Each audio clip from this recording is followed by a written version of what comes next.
Hi hello, ನಾನು ಇಂದು ಕರ್ನಾಟಕ ರಾಜ್ಯದ ವಿಜಯನಗರ ಜಿಲ್ಲೆಯ ಹೊಸಪೇಟೆ ತಾಲೂಕಿನ ಹಂಪಿಯಲ್ಲಿದ್ದೇನೆ. ನೀವು ಈ ವಿಡಿಯೋದಲ್ಲಿ ನೋಡುತ್ತಿರುವುದು ಇದು ಏನಪ್ಪ ಮನೆಯ ಬಾಗಿಲ ಥರ ಇದೆ ಅಂತ ಅಂದ್ಕೊಂಡಿದ್ದೀರಾ? ಇದು ಬಾಗಿಲ ಅಲ್ಲ, ಅದು ಎರಡು ಕಂಬಗಳ ಮೇಲೆ ಅಡ್ಡ ತೊಲೆಯ ಈ ನಿರ್ಮಿತಿಯನ್ನು ರಾಜರ ತುಲಾಭಾರ ಎಂದು ಕರೆಯಲಾಗುತ್ತದೆ. ಇದಕ್ಕೆ ಇಂಗ್ಲೀಷ್ನಾಗ ಕಿಂಗ್ಸ್ ಬ್ಯಾಲೆನ್ಸ್ ಅಂಥೇಳಿ ಕರೀತಾರೆ. ಇದರಲ್ಲಿ ಕೀರ್ತಿ ಮುಖದ ರಚನೆಗಳಿದ್ದು ಕಂಬಗಳ ಕೆಳಭಾಗದ ಆದಿಷ್ಠಾನದಲ್ಲಿ ಅಂದರೆ ಕಂಬದ ಕೆಳಗಡೆಯಲ್ಲಿ ಶ್ರೀಕೃಷ್ಣ ದೇವರಾಯ ಮತ್ತು ಅವನ ರಾಣಿಯರ ಒಬ್ಬು ಶಿಲ್ಪಗಳಿರುವುದು ಇದರ ಒಂದು ವಿಶೇಷವಾಗಿದೆ. ನೀವು ಈ ವಿಡಿಯೋದಲ್ಲಿ ನೋಡುತ್ತಿದ್ದೀರಿ, ಎತ್ತರವಾದ ಕಂಬಗಳ ಪಾದ, ಕಾಂತ ಮತ್ತು ಕಪೋತಗಳು 3 ಹಂತದ ಅಚ್ಚುಗಳ ಮೇಲೆ ಸದೃಢವಾಗಿ ನಿಂತಿವೆ. ನೀವು ಏನು ನೋಡ್ತಾ ಇದ್ದೀರಿ, ಆ ಕಂಬಗಳ 4 ಬದಿಯಲ್ಲಿ ಸಿಂಹದ ಚಿತ್ರವನ್ನು ಬಿಡಿಸಲಾಗಿದೆ. ಅದರ ಮೇಲೆ ಚೌಕ ಸ್ತಂಭವಿದೆ. ಕಂಬಗಳ ಮೇಲೆ ಅಡ್ಡಲಾಗಿ ಇಟ್ಟಿರುವ ಕಲ್ಲಿನ ತೊಲೆಯ ಮೇಲೆ 2 ಬದಿಗಳಲ್ಲಿ ಚಿಕ್ಕ ಕೂಟಗಳಿವೆ. ನಡುವಿನಲ್ಲಿ ಶಾಲಾ ಶಿಖರವೂ ಕೂಡ ಇದೆ. ನೀವು ಅದನ್ನು ವಿಡಿಯೋದಲ್ಲಿ ನೋಡುತ್ತಿದ್ದೀರಿ. ತೊಲೆಯ ಕೆಳಭಾಗದಲ್ಲಿ ತಕ್ಕಡಿಯನ್ನು ತೂಗು ಬಿಡುತ್ತಿದ್ದರು. ಅದಕ್ಕೋಸ್ಕರವಾಗಿ 3 ಕುಣಿಕೆಗಳಿವೆ. ಈ ಕುಣಿಕೆಯ ಕೆಳಗೆ ಈ ಹಿಂದೆ ವೈಭವಯುತವಾಗಿ ಮೆರೆದ ವಿಜಯನಗರದ ಅರಸರು ಮತ್ತು ಪ್ರಸಿದ್ಧಿಯನ್ನು ಪಡೆದಿರತಕ್ಕಂಥ ಶ್ರೀಕೃಷ್ಣ ದೇವರಾಯನ ಕಾಲದಲ್ಲಿ ಇದಕ್ಕೆ ಅಂದರೆ ಈಗೇನು ವಿಡಿಯೋದಲ್ಲಿ ನೋಡ್ತಾ ಇದ್ದೀರಿ, ಆ ಮಂಟಪಕ್ಕೆ, ಆ ಸ್ಮಾರಕಕ್ಕೆ ತಕ್ಕಡಿಯನ್ನು ಕಟ್ಟಿ ಒಂದು ಭಾಗದಲ್ಲಿ ಅರಸರು ಕುಳಿತುಕೊಳ್ತಾ ಇದ್ದರು, ಇನ್ನೊಂದು ಭಾಗಕ್ಕೆ ಅವರ ತೂಕದಷ್ಟೇ ಬೆಲೆ ಬಾಳುವಂತಹ ಧನ ಅಂದರೆ ಹಣ ಮತ್ತು ಮುತ್ತು ರತ್ನಗಳನ್ನು ತೂಗಿಸಿ ಅದನ್ನು ಬಡ ಜನರಿಗೆ ಹಂಚುತ್ತಿದ್ದರೆಂದು ಹೇಳಲಾಗುತ್ತದೆ. ಇದು ಏನಪ್ಪ ಅಂತಂದರೆ ಒಂದು ವಿಚಾರ.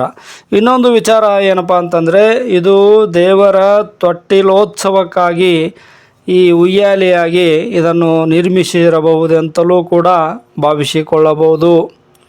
ಒಟ್ಟಿನಲ್ಲಿ ತುಲಾಭಾರದ ಅರ್ಥ ಏನಪ್ಪ ಅಂತಂದರೆ, ರಾಜನು ತನ್ನ ತೂಕಕ್ಕೆ ಸಮನಾಗಿರ್ತಕ್ಕಂಥ ಚಿನ್ನ, ಬೆಳ್ಳಿ, ವಜ್ರ, ವೈಡೂರ್ಯ, ಮುತ್ತು, ರತ್ನ, ಹಣ ಇತ್ಯಾದಿ ಅಂದರೆ ಇನ್ನೂ ಮುಂತಾದ ಅಮೂಲ್ಯ ರತ್ನಗಳನ್ನು, ಬೆಲೆ ಬಾಳುವ ವಸ್ತುಗಳನ್ನು ದಾನ ಮಾಡುವ ಸಮಾರಂಭವಾಗಿದೆ.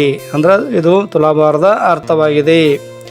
ಅಂದರೆ ಈ ಹಿಂದೆ ವೈಭವಿತವಾಗಿರ್ತಕ್ಕಂಥ ಮೆರೆದ ವಿಜಯನಗರದ ರಾಜರು ಮತ್ತು ಪ್ರಸಿದ್ಧಿಯನ್ನು ಪಡೆದಿರ್ತಕ್ಕಂಥ ಗಣ್ಯ ಶ್ರೇಷ್ಠ ಅರಸನೆನಿಸಿಕೊಂಡಿರ್ತಕ್ಕಂಥ ಕೃಷ್ಣದೇವರಾಯನು ತನ್ನ ರಾಜ್ಯಾಭಿಷೇಕದ ಸಂದರ್ಭದಲ್ಲಿ ಮತ್ತು ತನ್ನ ಪ್ರಮುಖ ದಿಗ್ವಿಜಯಗಳ ನಂತರ ಅಥವಾ ದಸರಾ ಹಬ್ಬ ಮತ್ತು ಮಹಾನವಮಿ ಹಬ್ಬಗಳಂಥ ವಿಶೇಷ ಸಂದರ್ಭಗಳಲ್ಲಿ ಈ ಕನಕಾಭಿಷೇಕ ಮತ್ತು ತುಲಾಭಾರವನ್ನು ಮಾಡುತ್ತಿದ್ದನು. ನಂತರ ಅದನ್ನು ಏನು ಮಾಡ್ತಿದ್ರಪ್ಪ ಅಂತಂದರೆ, ಬಡವರಿಗೆ, ಅಸಹಾಯಕರಿಗೆ, ಅನಾಥರಿಗೆ, ನಿರ್ಗತಿಕರಿಗೆ ಮತ್ತು ಬ್ರಾಹ್ಮಣರಿಗೆ, ದೇವಾಲಯಗಳಿಗೆ ಈ ಅಪಾರ ಸಂಪತ್ತನ್ನು ಅವರು ದಾನವನ್ನು ಮಾಡ್ತಾಯಿದ್ರು.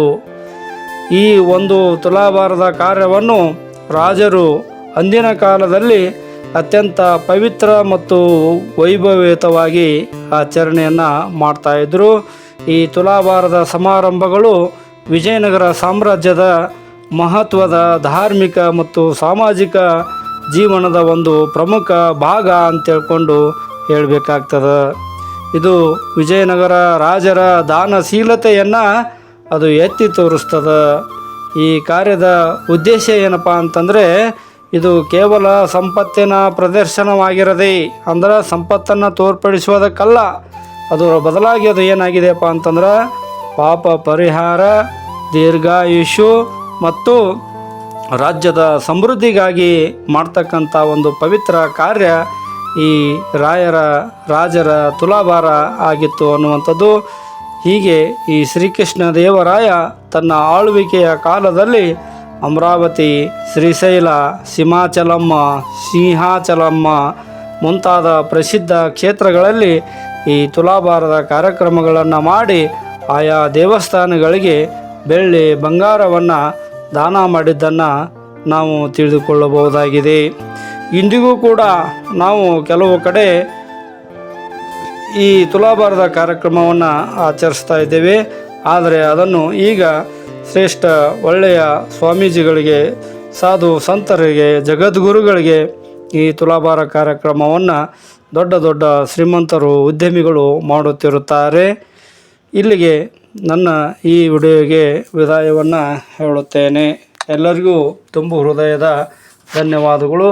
ದಯವಿಟ್ಟು ಎಲ್ಲರೂ ಸಬ್ಸ್ಕ್ರೈಬ್, ಶೇರ್, ಕಮೆಂಟ್ಸ್ ಮಾಡಿರೆಂದು ವಿನಂತಿ.